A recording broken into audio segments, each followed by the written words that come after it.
dalam pandangan para ulama ya, dan para cendekiawan ya, pemimpin itu dikatakan efektif jika ada 3 kualifikasi. Pertama, dipercaya, yang kedua ditaati, yang ketiga diteladani ya. Kenapa Rasulullah SAW sebagai pemimpin terbaik? Bahkan dalam beberapa tulisan para sejarawan ya dari barat yang notabene Islam menempatkan beliau sebagai tokoh ya teragung, terbesar ya, sepanjang sejarah, seperti Michael Hart dalam 100 tokoh, karena kepemimpinannya adalah dipercaya, ditaati, diteladani. Nah, begitulah Rasulullah SAW dan para khalifah.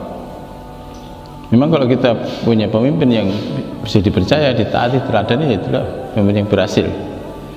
Nah, untuk dipercaya itu diperlukan adanya credibility, kejujuran, moral force. Yang kedua, untuk ditaati harus memiliki power, bukan force, power.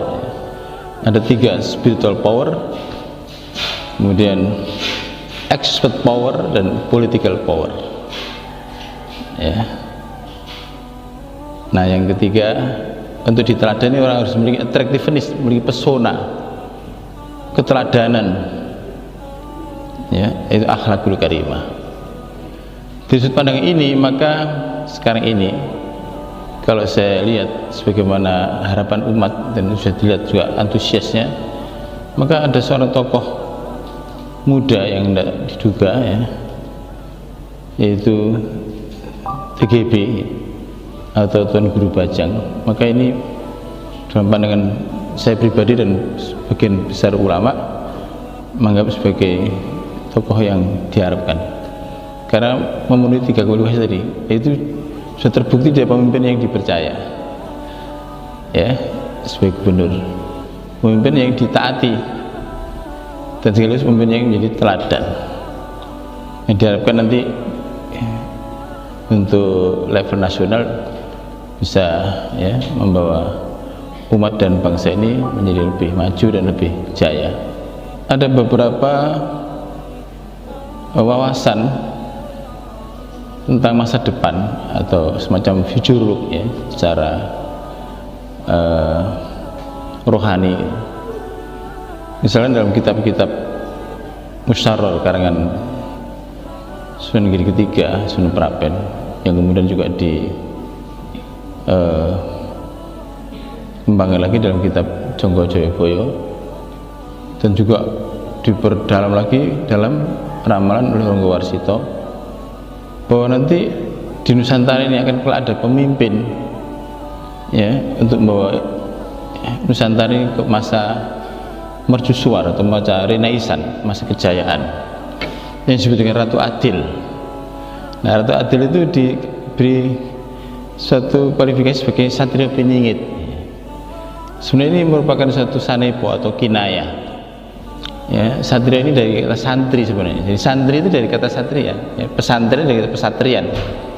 Nah, pesatrian itu tempat penggemblengan satria menjadi pesantren. Jadi pesantren itu akar katanya dari kata satria, tempat penggemblengan untuk manusia-manusia yang dikatakan sebagai orang memiliki 2 kualifikasi ya, khalifah yang rasyidin, khalifah tapi mendapat irsyad, bimbingan, atau dalam bahasa Jawa satrio kang pinandito. Sekarang kalau kita lihat yang muncul sekarang ini, baik sebagai informal leader maupun formal leader ya, TGB itu dia berasal dari pesantren, dia penghafal Quran, dan dia juga seorang bahkan dokter ahli tafsir ya, dari perguruan tinggi tertua di dunia Islam, yaitu di Mesir ya. Dan beliau juga sudah membuktikan dia mau menjadi pemimpin yang unik. Dia pernah menjadi legislatif ya, pernah dia menjadi seorang eksekutif, yaitu gubernur ya. Tentu saja dia juga pemimpin sebuah pesantren sebagai leader formal, sebagai informal leader ya, dan ini luar biasa. Nah, sehingga inilah yang kita tunggu-tunggu, yang kita harapkan, mudah-mudahan beliaulah orang yang memang mendapatkan amanah untuk membawa umat Islam dan bangsa Indonesia ini ya menuju kejayaan, ya, keluar dari berbagai problem yang kompleks dan mendasar, ya, sehingga bisa menjadi macam mercusuar dunia ini.